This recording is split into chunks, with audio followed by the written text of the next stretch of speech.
The Full Circle Podcast. Compelling interviews and incredible tales from Colorado's western slope, from the mountains to the desert. Christi Reese and her team hear from the movers, shakers, and characters of the Grand Valley and surrounding mountain towns that make the western slope the place we all love. You'll learn, you'll laugh, you'll love with The Full Circle.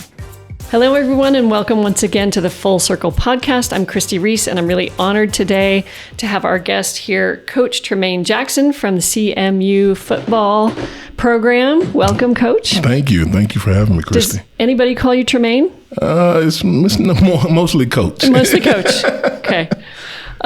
So let's start with a little bit about your history, how you were involved in football all your life and how you ended up in Grand Junction. Yeah, so I, from the time I was 4 years old, I had a ball in my hand. Mm-hmm. I grew up with my grandmother and my mother, and it started off as an event to just get me out of the house. Mm-hmm. And so every fall from 4 to 21, I was involved in football from then on. And so I think the first fall might have been 1987 because I was born in 83. So it's always been a part of my life. Mm-hmm. And when I got done playing in college, I knew I wanted to stay close to the game. And so I jumped right into coaching. And when you jump into collegiate coaching, you have to work for free. And so it almost kind of got me out of it, but we stuck with it. You mean when you're initially getting into the coaching, mm-hmm. It just you have to apprentice and graduate assistantships, and some of those are unpaid. I was lucky enough, Christi, to get an unpaid one. Right, because I bet they're very sought after. Yeah, they are, and so I was lucky enough to do that, and it ended up working out, and that one job in 2006 at Texas A&M Kingsville has led to a 15-year career of coaching on every level of football, post high school, all the way to the NFL, and kind of just fell into Grand Junction. Had no real knowledge of where Grand Junction was, and kind of asked God for I wanted to be a head coach, mm-hmm. and I had tried 14 different times and had 14 different interviews, and the number 15 worked out. President Foster decided to give me an opportunity and take a chance on a guy that didn't have head coaching experience, and now I'm here in Grand Junction, and it's been where for most people it's been the worst 15 months. It's been the best 15 months of my life because we are truly living out what we think is our ministry and what we want to do, mm-hmm. and how we want to impact the community. And so very blessed and honored to be the head coach at Mesa and look forward to winning a lot. Yeah. So what did the last year look like as far as practices and games, and how did you restructure? I mean, everybody in the country has had to make changes in the last Absolutely. year. How did it affect your football program? I tell people all the time, Christi, it helped the Mesa Maverick football program. Mm-hmm. I got here in January the 2nd, ready to go. Perfect. 10 toes down, hiring the staff and getting ready for my first team meeting. And we were able to be around the players for 8 weeks. And then we shut down and thought it was going to be 1 extra week, then 2, and next thing you know, we're on Zoom. Mm-hmm. And so what that really did for us is it helped us create relationships with our players because that's really all we had. It helped us connect as a staff because that's all we had. Mm-hmm. Normally you would jump in and get to practice and working out and doing all these things, recruiting. We didn't get a chance to do all of that because those things they happen in person. Well, we mm-hmm. couldn't be in person. So it helped us build a lot of relationships. It helped us in recruiting because we don't have a lot of things that major schools have. And so it made recruits really go, I'm going to go with the relationship over mm-hmm. the things that I see. We tell people all the time, kids buy with their hearts and their eyes, more so their eyes than their hearts. Well, we were able to get involved with their hearts because they couldn't go see anybody. So our facility was as good as anybody's. And so, we were able to play. We were able to play 3 games, which was awesome for me. We got a preview of our football team without the pressures of trying to win a championship right mm-hmm. now. But it really helped us. Mm-hmm. It showed, one, that we were fighters over at CMU, and we were going to fight to get back to some form of normalcy, but also it helped our program and it helped us grow. Mm-hmm. And so now things are kind of back to normal. We just completed a normal spring, which we might be the only football team to play play a game before we have a spring practice. But we're excited about the future. But the last year was rough, but it paid off for us in the long run. So I must admit, I have not followed the football team in the past. Oh, no. I don't watch a lot of organized sports. Okay. But I am a big supporter of CMU in a lot of ways, and I'm just amazed at all the growth there, and so proud to have that school in the community. And so tell us a little bit about how the team was doing before you got here, and then now that you've gotten through, hopefully we've gotten through COVID, what you see in the future of the program. Yeah, so before I got here, Mesa has always won. The issue that I saw is we never won anything that's our own. We always share with somebody. We hadn't won an outright conference championship in 18 years. A lot of our kids weren't even born the last time that Mesa won a outright championship, and we haven't won an outright championship since we became Colorado Mesa University. So that outright championship was Mesa State. We think that we're too elite to not have things to ourselves. And so because of that, because of the growth of our president that he made happen, because of the growth of our department, we look to win things alone.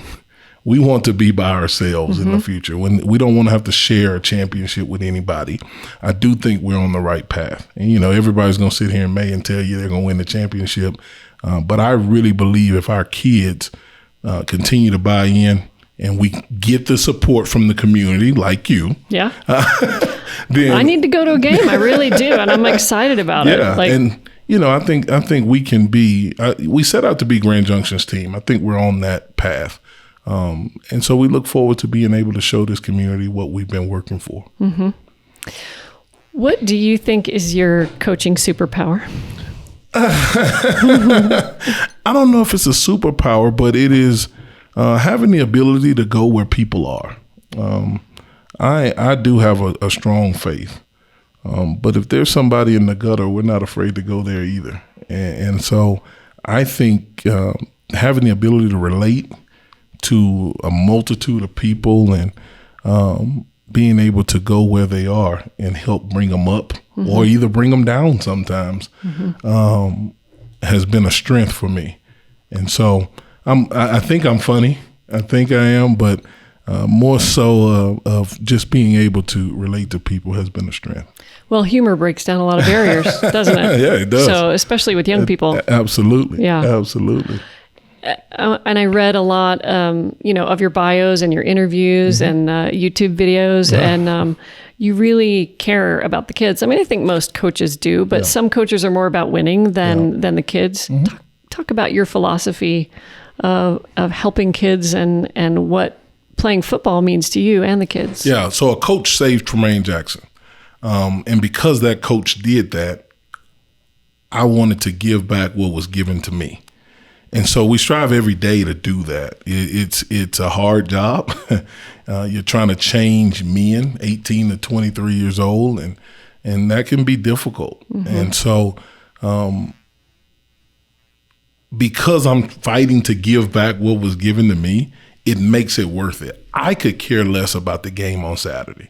I honestly think that takes care of itself. I think the Monday through Friday world rigor that those guys go through is more important that we help them deal with that than it is getting ready for a game. We all love football. I wouldn't be sitting here if I didn't, but I really love the one-on-one interaction. And so what I found out is even though I love it, you still got to make some tough decisions. Everybody's not going to agree. But I love that part too. I love just how things can roll and flow. And even when people get mad at me, it's okay because we're all working toward the common good. It's part of being a leader. Yeah. Yeah, for sure. So I asked everybody on the team if they had a question for you, and Suzanne wanted to know, have you seen Ted Lasso? Because that's her favorite show right now. I have not. It's really fun. I need to watch it. You're the second person that's brought that up. I need to watch it. I have not heard that. It's really good. Yeah. You'll enjoy it. Yeah. And Mike on the team asked, Have you implemented any biohacking, marginal gain technology, or psychology strategies to the team? And if so, what are some of the strategies that have most moved the needle in terms of the team's performance? So psychology, yes. Every day, I'm Dr. Phil, and we have tried to get to the psyche of guys and find out where they are. And here's what I mean by that: a lot of our players are on social media. So we send signals on social media. We create hashtags. We try to go and meet them where they are in their minds and physically to get them to move where we want them to be. And so it's really a psych game every day because you have so many kids. We refer to coaching as tailor-made, not one size fits all. And we tell guys, hey, my suit is not going to fit like your suit. And so coaches that I've known over the years, we don't have a lot of time, so we try to just make everything fit everybody. And so we've chosen the approach of spending the time to tailor make each guy. And really in doing that, you find you have to go to a guy's psyche to do that and to help him realize, A, he's better than what he thinks he is. B, he's not as good as he thinks he is. But C, how can he help us with what he is?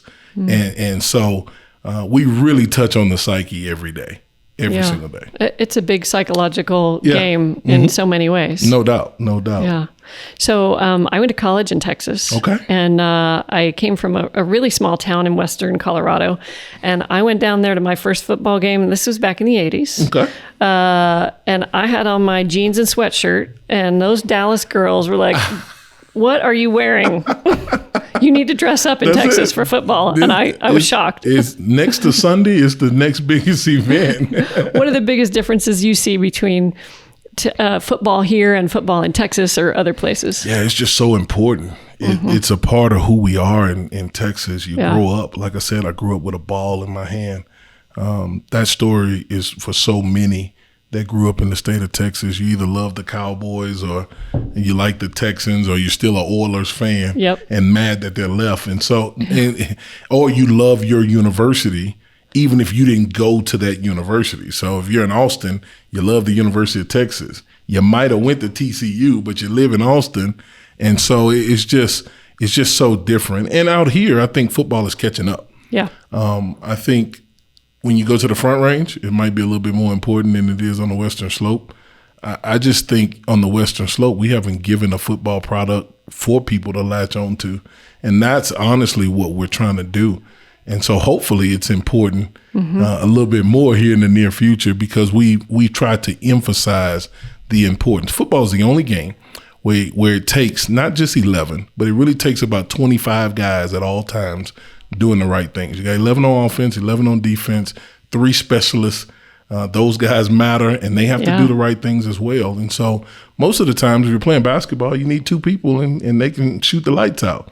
Baseball, you need a good hitter, and it's okay. And so football, it takes a multitude of guys. And so we celebrate that, and because we think it's the closest thing to life. So hopefully we get it more important here on the slope as we go. I think it's coming, and CMU has become such a big part of this community, not just in the physical sense. I mean, they're expanding and it's noticeable, but I think people are more and more proud of this school and this community all the time. And they should be. Yeah. They should be. We've come a long way from Mesa State. Yeah. I often tease President Foster that I wouldn't have taken this job 20 years ago because of what it looked like. Yeah. And now I think we're elite. We have to do our part and catch up in athletics, but I think we're elite as a university. And so I'm excited about the future of CMU. He's leaving me, and so he hired me, and then he's leaving me. So I'm a little bitter about that still. But no, he's what he's done there, and how the community has embraced CMU. I tell people all the time, when I got the job, I was embraced. It wasn't like it was, oh, that's another football coach. I couldn't go to Walmart without somebody talking to me about football. So that's why I think it's getting more important too. Yeah. And so in addition to the pandemic, you jumped right in here to Grand Junction, and the Black Lives Matter movement was really significant. You played a significant part in bridging the community here. And I'm really just blown away by what you did and the words that you spoke and how you handled that. What did that mean to you to be a new community member and be able to play such a part here? Yeah, at first I didn't know what that meant for my job. I just kind of jumped into that, and I didn't talk to anybody. I didn't say, hey, this is what I'm thinking about doing. I just kind of reacted. If you know me, you know that my grandma is the really major influence in my life. She was an activist. Mm-hmm. She spoke up. When she saw something, she said something. And so that was really big for me growing up. And so when I saw something, I said something. And I didn't even think about the role that I'm in, where I'm working. As a Black man, I just felt something, and I felt like I needed to say it. Mm-hmm. As we went through that, I got calls from parents of our Black kids and our brown kids and our Tongan kids, Samoan kids, basically saying, hey, my son is in an area where he's not the majority. Mm-hmm. So what are you doing? And so as I got those calls, I had to have an answer for those parents. Yeah. Thankfully, we have a police chief, and we have a president that listened, mm-hmm. wanted to know what they could do. And we met and had some real action items behind it, and we moved things forward.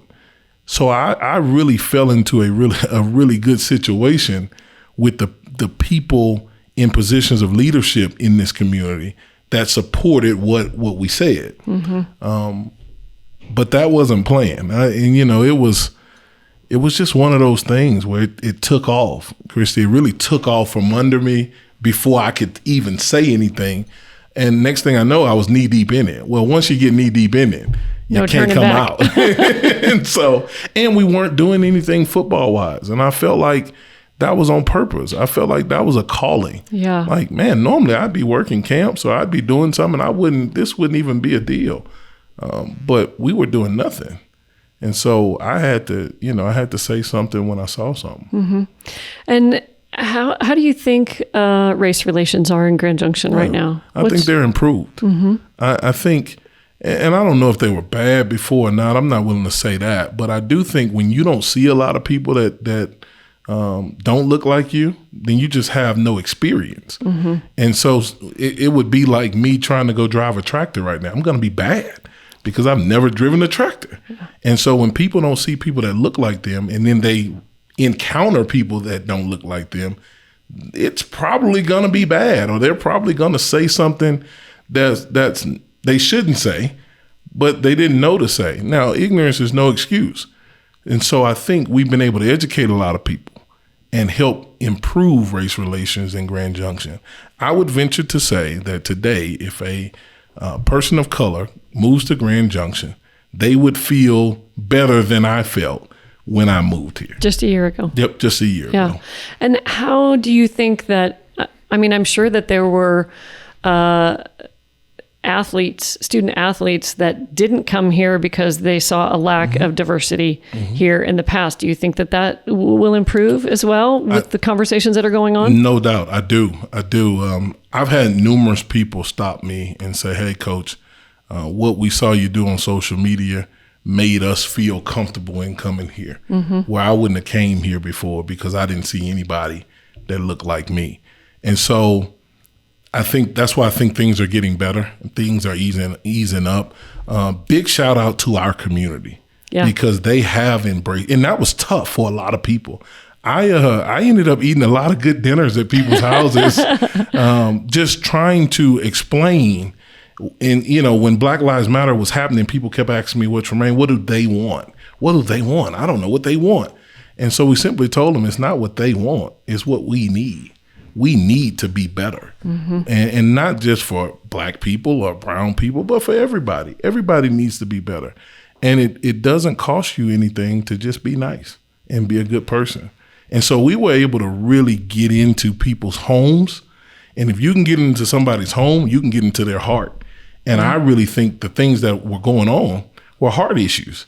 And so we really tried to attack people's hearts. And I can't say enough about a guy like Doug Shoemaker, who is he's my chief, and no matter where I go, he'll always be my chief. That gives me goosebumps. That's awesome. No, but he initiated that by saying some things on Twitter that allowed me to know that he was down for the cause. Open to having a conversation. Yeah. Getting something going here. And even today, you look at a year and a couple of months later, we're still having those conversations. Mm-hmm. And he and I still talk often.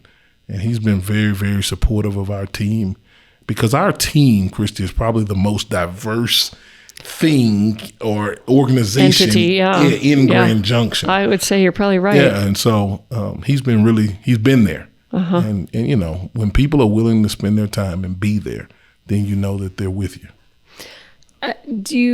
Is there any discussion about how we get some of these kids to stay in our community after they graduate from CMU? Because I think there's a lot of us here that would love to have more diversity here and not just at CMU. Yeah. So there's a lot. And we've got a lot of kids that are minorities on our team that want to be in law enforcement. Didn't know that. That's fantastic. Had no clue about that. And so Chief has done a great job of getting guys introduced to the process. Most of all, what we found is people of color don't stay here because they don't see people of color in positions of leadership. So they think that there's no hope. Mm-hmm. We've challenged ourselves as an institution and as a community to be more intentional on hiring people that don't look like you currently, but that are people of color. Because the more people of color that we hire, the more people of color will stay. Yeah. And when I come to visit, if I see people that look like me, then I'm more inept to stay. Grand Junction is a great community, not just a good one. It's a great one. Yeah. But I don't even get to that if I don't see anybody that looks like me. And so we tried to be out in front on that. If there's somebody visiting here, I tell them, hey, Grand Junction's been great to me. Yeah. Never thought in a million years I'd be here. And so just to kind of put the word out, but there's scholarshiping, there's job creation, things that we're doing, I know on campus, and then Chief is doing in the department to help entice some people to stay. And then hopefully we can grow from there. Great. So how many kids are on your roster total? 130. 130. Yeah, we carry 130. That's amazing. Yeah. And how many minorities? We're at 68 people of color on our roster. When I got here, there was 25. Wow. And so naturally, when you have a black coach, you're gonna get minority players, and but we just look at the guy that can run, and the guy that can jump, and the guy that can tackle. We don't care if he's green. But not, it flipped. Yeah. It flipped, and a lot of that has to do with mountains and being able to get people on the phone and on the Zoom and introducing them to our town. We feel like this. We're so elite as an institution. If we get you on our campus, you're not going. You're not going home. Yeah. And we get that all the time. And quality of life here is so nice. No doubt. Yeah. The 20-ounce Coke Zero is cheap here. It's not so cheap in the springs.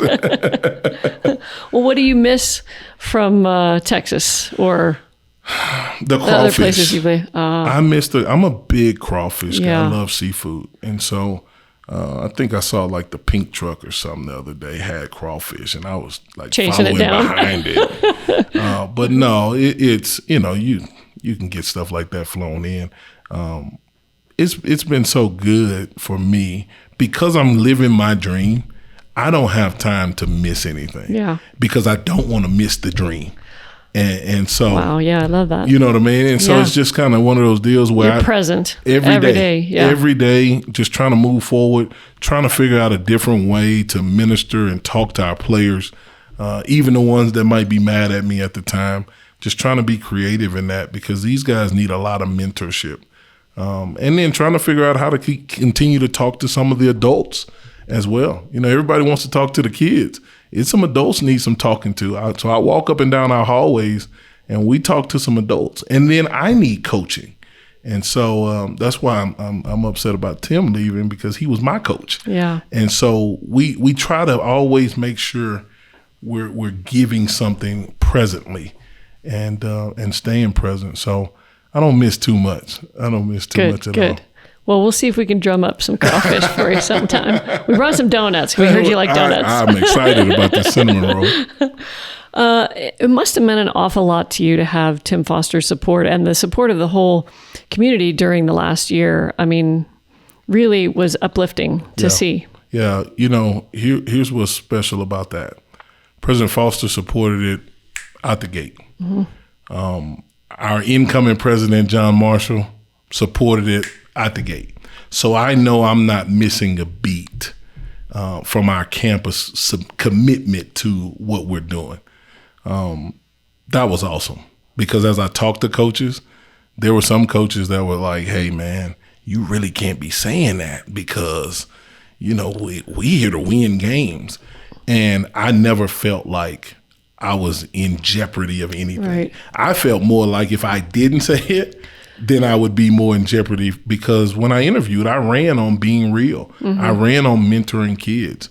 And so I think that was just me doing what I said I was going to do, and they were all in from the beginning. So to have your current president bought in all the way, and then your incoming president, it's an exciting time for us in the community. A unique situation, I think. We're so lucky here. Yeah, I really feel that. So you have a daughter, and she lives here with you. Yeah. What do you all like to do in your free time? Do you have any free time? Well, when we do have some free time, we go to Puffer Bellies. We eat giant cinnamon roll. That's why I'm eyeing this one right now. No, but she's 15, so she's in her room most of the time and on her phone and kind of doing her own thing, and so. But she's a football daughter, a football girl, and she love it as much as you do. I think so. Yeah. I think so. And what she really loves, she doesn't have any other siblings, so those are truly her brothers. And so there was a dream that I had, probably when she was 4 years old. And I always wanted to stand at the 50-yard line, twirl my whistle, with my daughter standing next to me, and look at our team. Well, we've been able to live that. And not too many times you can get a dream exactly right. We've been able to do that, and I think she enjoys that part of it just as much as I do, if not more. Mm-hmm. And so it's been really good for her. And she's kind of like military. She's been a lot of places. Yeah, moved around a bit. Yeah, so this was my 9th place. And you're going to stay here for a while. Well, that is the plan. Yeah. That is the plan. Good. We've got a lot of things to accomplish here at CMU. How long do you think it takes to turn around a football program the way you want to turn it around? I think it takes as long as it takes the players to fully submit to one another. We don't talk about commitment in our program a lot. That's kind of why I stuttered earlier when I said commitment. We talk about truly submitting yourself to the guy next to you. And being all in. And we use the example of when I was 5, I used, the telethons, and you could see the number on the screen. So I called one day, and it was St. Luke's in Houston. I pledged $5. I committed $5. Nice. I saw my $5 on the screen. Christi, those people are still waiting on that $5. I never seen it, but I committed $5. But nowadays, when you buy stuff on Amazon and you click submit at the bottom, that money is gone before any merchandise is purchased. We want the Amazon submitment. We don't want guys that could commit and then later on not send in the money. Yeah. We want people that are, when you press the button, it's over. And so I think when those players do that fully, we'll be ready to go. I have a business coach. I really believe in coaching. I mean, it's really been fantastic for me. And we talk a lot about, are you interested and are you committed? Mm-hmm. And are your actions in line with one or the other. Because you got to move that needle to the committed side. Absolutely. Yeah, instead of just the interested side. No doubt. No doubt. There's a lot of people that are interested in athletics and interested in business. But then when the rubber meets the road, and you really got to put out, then not a lot of people are interested in that. And so I think we're on the way. Awesome. Yeah. I want to talk a little bit more about your grandmother because I know she means a lot to you. And so did you not have a father figure growing up? I didn't. It was her. Mm-hmm. It was her, and it was whatever coach she could get me in front of. My grandmother was the youngest of 17. Whoa, so wow. She was the baby, and there was a point where she was the only one. All her sisters lived in Houston, but she was the only one that would drive on the freeway. So she would be the Uber, the family Uber to her sisters. After a hard day's work, after going all out, and she did home health care. And so she would work around the corner, come back, feed us, go back to work, and it'd just be like this ongoing deal. And so watching her do that, and then watching how she still raised a family. Strong lady. Yeah, she was strong. She was strong. And so I tell my players that my grandmother was as strong as, if not stronger than some of y'all's dads. Like I would pick her first in a sandlot football game. Because she was so strong. But what she taught me was have a foundation in faith. Don't be afraid of hard work. And if you don't have any bootstraps to pull yourself by, go find something. And did she give you that advice verbally, or was it through her actions? Both. Yeah. She was people wonder why I talk so much. She was very vocal. Mm-hmm. And if she didn't like it, she would tell you. Mm-hmm. And what I appreciated about her was she also taught me to let people know where they stand with you. And if you don't know where you stand with them, you need to ask them. And that's stuff that I still use today.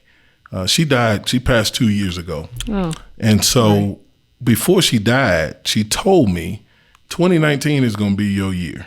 I was like, what are you talking about? It's April. We're headed down this path that nobody wants to deal with. And she just said, son, I don't know what's going on, but this is going to be your year. She felt it. She felt it. Yeah. And 6 months to the day that she died, I ended up getting a Mesa job. And so it was kind of like one of those things to where it was surreal. I was like, 6 months ago, she just told me something. We were dealing with her death. I had just became a Division I football coach for the first time in my career. And so I thought that was it. I'm like, what do you mean? I'm already here. But she was very instrumental. And the way these kids get coached today, a lot of that is her, the way she coached me. And so at times it was brutal, but it was real. Sure. And it was with love. Yeah. Well, she gave you some boundaries and she did enforced some rules, I bet. A lot of them. Well, it's obvious that you have a real passion for not just football, but life in general. And we're just so glad you're here in our community. No, I'm glad to be here, Christi. I'm not supposed to be here, so that's why we try to go all out every day. Some people on campus told me I'm in overdrive, and I'm in overdrive because I never thought I'd be in drive. And so it's really been a blessing. And I think if COVID has taught us anything, and Black Lives Matter, is that you never know what's going to happen tomorrow. Mm-hmm. I mean, people ask us in real estate all the time, is this going to continue? What's it going to be like next month, next year? We don't have a crystal ball. I mean, we tell people it looks like things in real estate are going to continue for a while, but boy, tomorrow it could change. Things could change. It could change. Yeah, so you got to take advantage of things while they're in front of you and go for it. I don't want to miss it. Yeah. I don't want to miss it. And I don't want to regret it. I don't want to regret that I missed an opportunity. You know, I listened to a lot of podcasts, and one of the quotes I heard the other day that really hit me and has stuck with me was, I would rather regret something I did do than something I didn't. No doubt. Yeah. And I'm going to steal that one from you. Yeah, it's good, isn't it? You just got to go for it. That is. Yeah. No, it is. When you look at it, you try to live that way. Mm-hmm. I don't want to look back and say I missed an opportunity to get better as a coach, as a person myself, or to pour into somebody. Mm-hmm. And so that matters to me more than any gain. And so, I like that one. So anything that you want to share about what you're excited about in the next year of CMU football? New things coming in, new techniques, new coaches, new. So I'm just excited for this community to see us in full, not with a restrictive number of capacity, but really enjoy us. And I went to the athletic administration and said, hey, we need to play our first game on Thursday night, September the 2nd at 7:00, so that this community can get football back as fast as possible. So the kids at Appleton Elementary that we went and spoke to can come see us, so that the lady at Walmart that always asks me how our players are doing can come see for herself. Yeah. So I'm really excited for us to just get back to playing, but not just playing, giving back. Something we're really proud of. We've done over 1,000 hours of community service in a pandemic. Our kids just put on masks and they wanted to do that. And so we're excited to continue to do that. We can't wait to get back on the ground and do stuff like that. So, and then our staff. I think our staff, I would be remiss without talking about our staff. They are some of the finest young men or older men in some of the cases that I think we have as mentors in our community. And so I'm really excited. These guys keep me whole. They keep me humble. I coach one of them. I coach with another one when he was just a graduate assistant. And I think we've been able to I thought we hit a home run with our first staff. The staff we have now is a grand slam.